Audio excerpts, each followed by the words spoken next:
There's a good old saying that goes, you either die a hero or live long enough to see yourself become a villain. And today we're going to be talking about that in regards of a certain bald, raspy, constitutional, conservative political commentator that as a listener, have become very disappointed with in recent years. Especially one thing in particular that he said that not only has me enraged, but also strikes as a blow to the man's credibility. Cue the intro.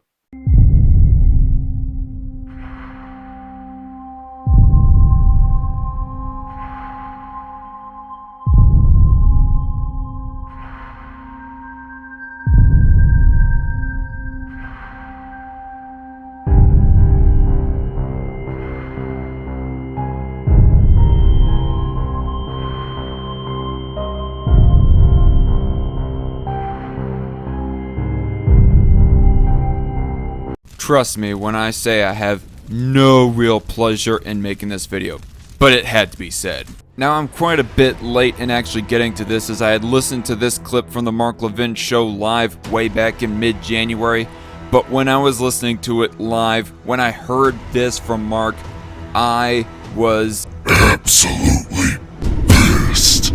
Then there's Mike Bloomberg, another sleazeball, another chameleon.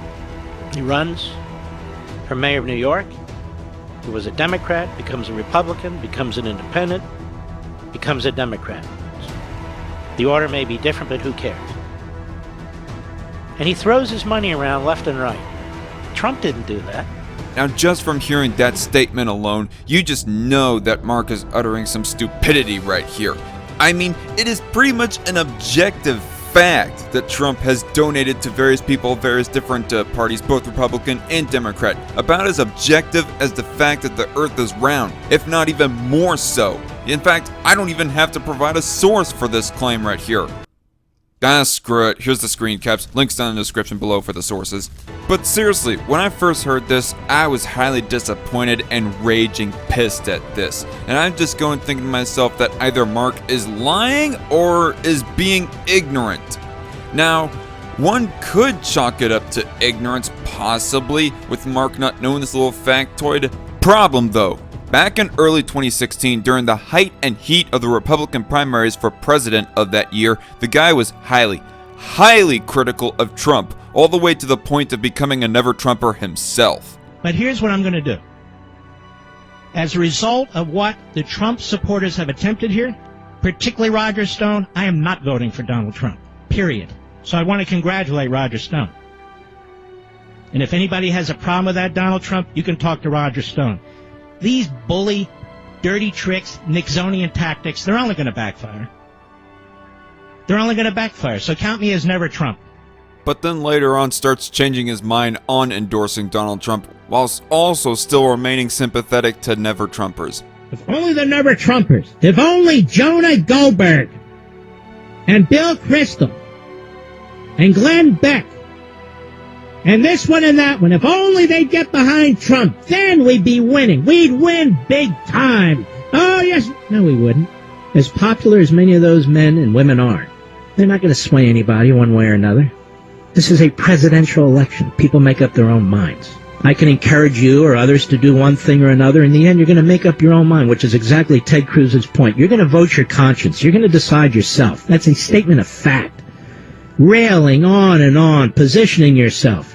I will announce, I said, after Labor Day, my vote with respect to Trump. I will announce it.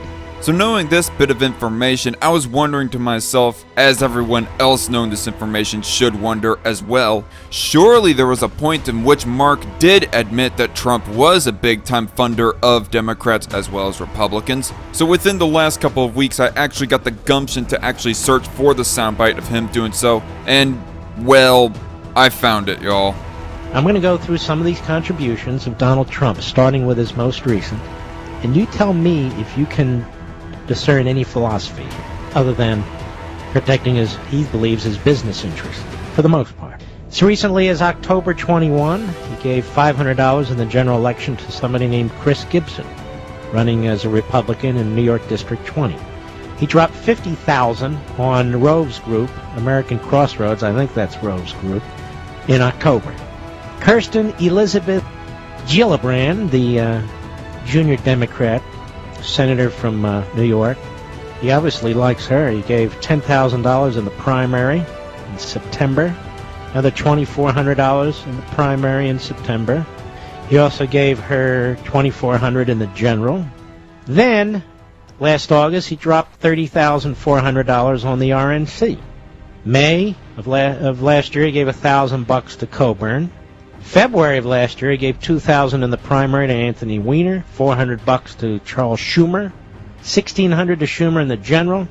Then, November 2009, he gave $2,300 in the general to Hillary, another $1,700 in the general to Hillary, that would be Clinton, or as we affectionately call her, Thinus. He gave $2,400 in the general in October 2009 to Charlie Crist, another $2,400 in the primary. Before that, to Charlie Crist. Carolyn Maloney, Democrat gun controller, $1,000 in the primary. Bill Nelson, Democrat of Nebraska, $2,000 in the primary.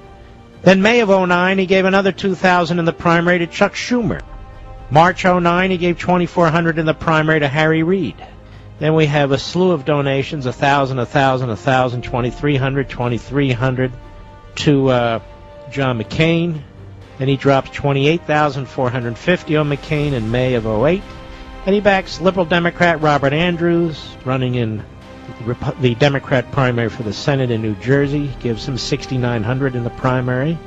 Arlen Specter, 2008, he gets $1,300 in the primary. Then, January 2008, he gives $25,000 to the Democratic Senatorial Campaign Committee, and the list goes on and on.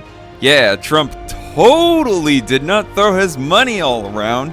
Then there's Mike Bloomberg. He throws his money around left and right. Trump didn't do that.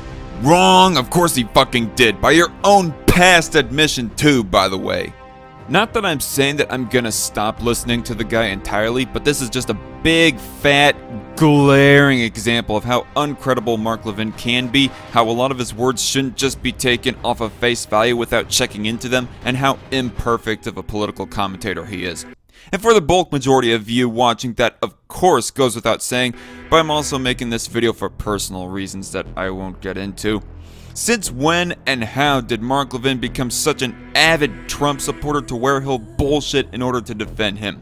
Like, I really have no problem if you're a Trump supporter yourself, and if a political commentator happens to be or become a Trump supporter, even if they were formerly a quote-unquote never-Trumper, I'll still listen to them. But if you're gonna fall so much into a cult-like mentality of Trump supporting to where you deny the most basic bitch of raw facts about Trump, especially when there's cause to believe you damn well know about those facts, that's when I start having problems with you. In the case of Mark Levin, he called himself Never Trump at a point, then he reluctantly supported Trump in the general election of 2016, slightly disappointing to me knowing the history that Mark had in regards to the Republican primary of that year's election, but I still listen to the guy on occasion. But now he's denying facts about Trump that he fully acknowledged in the past? There ain't no way that Mark had gone senile or caught amnesia in 4 years' time. So my only thought is that he's lying to avoid infighting within the Republican Party or something other. I don't know for certain. All I know is that he is just wrong. If you guys like this video, hit that thumbs up button below. If you have some criticisms to me or think there are some areas where I can improve, comment them down below. And if you want to see more dark, edgy content like this, response videos, news shows, hangout streams, well then hit that subscribe button, because I'm your man. Hope to see you all in the next video. See you all later, and God bless.